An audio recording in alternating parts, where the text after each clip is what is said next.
the value I'm going to deliver. I'm going to give you right now the US Canada stack that right now I'm pretty much in love with. Okay. Now, mind you, there are also helper tools. So I'm not going to mention helper tools. Helper tools are things like a tool that does nothing but finds an email. These are tools that do multiple things. So within the research category, HireTool and SeekOut do a great job of research. Both of them have really strong research capabilities. You can research companies, you can research skills, you can find out educational backgrounds, promotional backgrounds, all sorts of really cool stuff. Location information about where they're located, all sorts of good stuff. Both of them have great research capabilities.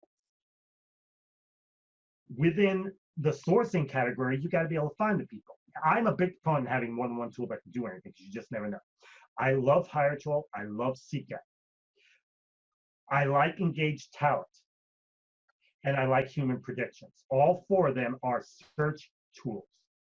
Now, this is US and Canada. If this was international, SeekOut would come out, and a different tool would take its place, because SeekOut's really pretty much only US and Canada. I would add in Who Knows and remove SeekOut, because Who Knows does the whole world. So you got that. Next, you got to be able to get your information out of wherever it's in. So for that, there's only two tools that I use that are my primary tools: Data Miner and ZapInfo. Both are scraping tools. ZapInfo will also find you contact info as well. So that's good. Once you got that, you got to be able to find contact information. Well, the reality is most of the tools I just mentioned do that. So HireTool, SeekOut, Engaged Talent, Human Predictions, all find contact info as well, and ZapInfo will. If I need tools that are just finding contact information, that's when we get into our helper tools. And we're looking at things like JobJet, Numera, Context Scout, Amazing Hiring.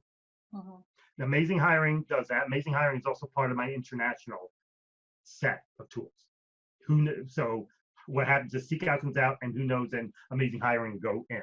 Engaged Talent comes out, because Engaged Talent's only US. So Engaged Talent, SeekOut comes out of when you go international, and you put in Amazing Hiring and Who Knows. So that's the difference. That's really the only difference between the two, is two sourcing tools.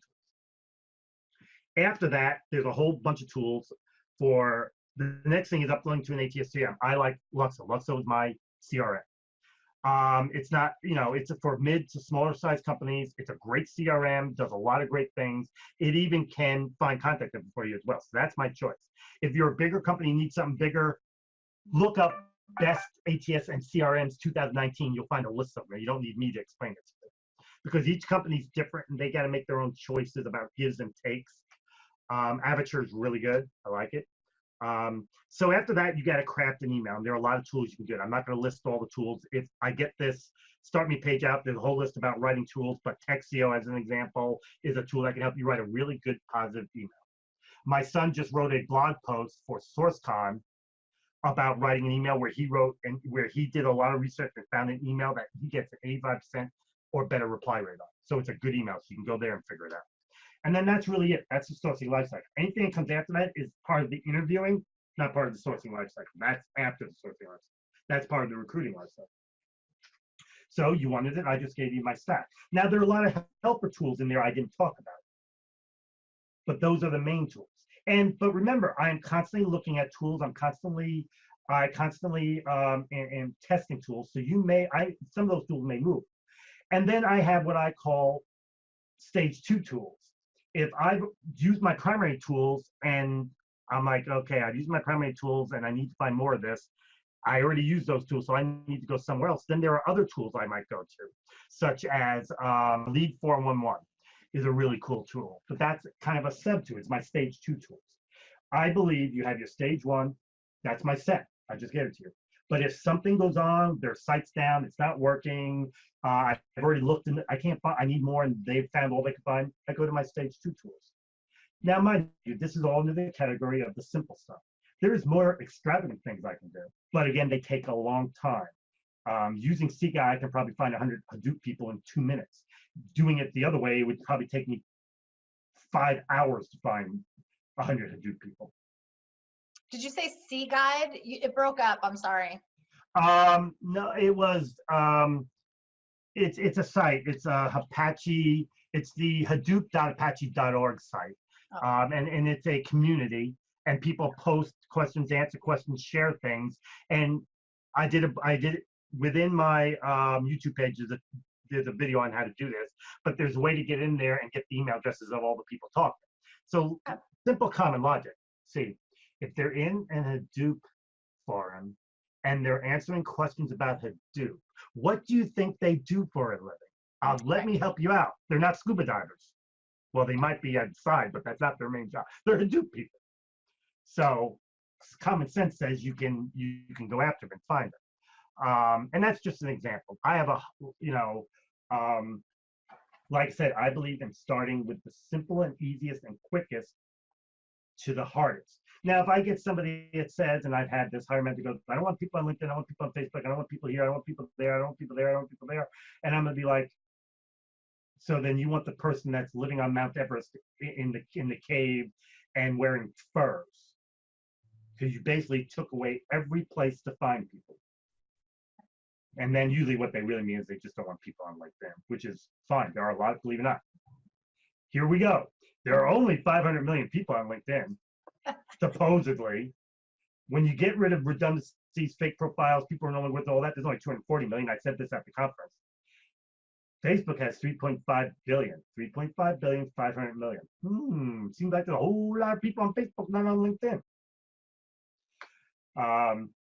Some of these tools actually will find you people that are not on LinkedIn for you. Seeka, as an example, has a way to where you can say, I don't want to see people on LinkedIn. And you'll get people that they can't have a LinkedIn profile. Ooh. Yeah. I do train people and I do get paid for that. I'm very reasonable in what I charge because I'm going to charge, I'm not going to mention names. I don't, errors. I'm not going to charge $2,500 for a 1-hour course. Errors is going to call me up now, pitch a gripe with me, but that's okay. I just don't believe it. But yeah, I do that. I do get paid for that. And is that just locally? Or do you no, I can do it via, I can share my screen and do it anywhere. I just got to train somebody on the East Coast. So you do it on, okay. You don't do like on site. I can, but that's got to be local. I was asking because I just thought that your talk at LAX TechRecruit, the feedback I got from it, everybody was just so thankful. I mean, I think the biggest thing that I get, the reward I get from doing this conference is the recruiters that come up to me and thank me genuinely for developing a community where people are sharing information. And your talk and the tools that you were offering, people are just so thankful that they got the opportunity to listen to you speak. I'm constantly talking with heads of talent acquisition and human resources because that's who's going and that's who's sending their teams, and they want to know what the content is about. And so one of the questions I ask is, what training do you feel either you yourself in the C-suite or your managers or your recruiters, what training would they benefit from? And I remember at the last conference, it actually surprised me, but maybe not so much, the head of talent acquisition said, that sleuth and hound, get off of LinkedIn. I think I shared this with you. Get off of LinkedIn, Boolean, X-ray, just that back to basics search tools, actually like being able to do it without it just being on LinkedIn. The days of cold calling in and trying to get a company's directory, it's not over, but it's really super difficult now because everything's automated. But more importantly, you don't really need to, but you can usually find out everybody that's in the organization without having to do that now. The advent of the internet and the social sphere has made that real simple. You can actually go on Twitter and do it, an X-ray into Twitter and get a list of people that work for Apple. It's right there in Twitter. Okay. Not hard to do. Right, yeah. You can actually go into, there's a site where you can go in and find out all the people that work within a particular department at Microsoft. So why do you need to spend the time trying to call in and trying to figure it out? Especially when a lot of times it's automated. You don't get to speak to a real person. And if you do, you're not going to speak to a real person that's going to give you anything anymore. I took the Morgan method. I know how it works. The Morgan method is a methodology for cold calling into companies and getting to the people you want or getting the information you want. And it can still work, but nowhere near as good as it used to. And most of the information you're going to find you can get without having to do that. So you're talking about cyber. As an example, LinkedIn, great example. I hardly, you know how often I go into LinkedIn to check my email? That's it. To accept an invitation from somebody, because I don't send invitations anymore. And if someone in my company created a list in LinkedIn Recruiter, they need me to get out of it, then I do it. Other than that, for me personally, I don't go in. I don't need to. Everybody in LinkedIn is in other places. And LinkedIn has been charging more and more and more, but giving you less and less and less. Now they want to do away with public profiles. Let me remind you, there are tools out there that have indexed all of the public LinkedIn profiles. That's going to be 85% of the people there. So why do you need LinkedIn? I'm not saying, when LinkedIn first started, I was a big fan, so I liked what they were doing. Even when they started charging, I liked it. But when they got to the point where, like, okay, guess what? We charged $1,000 and you got this. Now we're going to charge $1,000, but you're only going to get this. I have started having a problem, especially when without us, they wouldn't exist. It's our data. Facebook's very similar, but you could still search on Facebook. Facebook, you could still search in it. You can still find people on it. You can still do whatever you want on it. And it can be done very simply. I got through not more than a month ago pulling like 500 people off there that worked for a particular company and had a particular job title right out of Facebook. And the funny part was about 45% of them were not in LinkedIn. People wanting to get off LinkedIn, the reason for that is, number one, because LinkedIn's been recruited out. I mean, everybody and their brother. LinkedIn has created a group, and it probably makes up 6% of the recruiters out there, of they've taken what used to be called a database recruiter and made it far worse.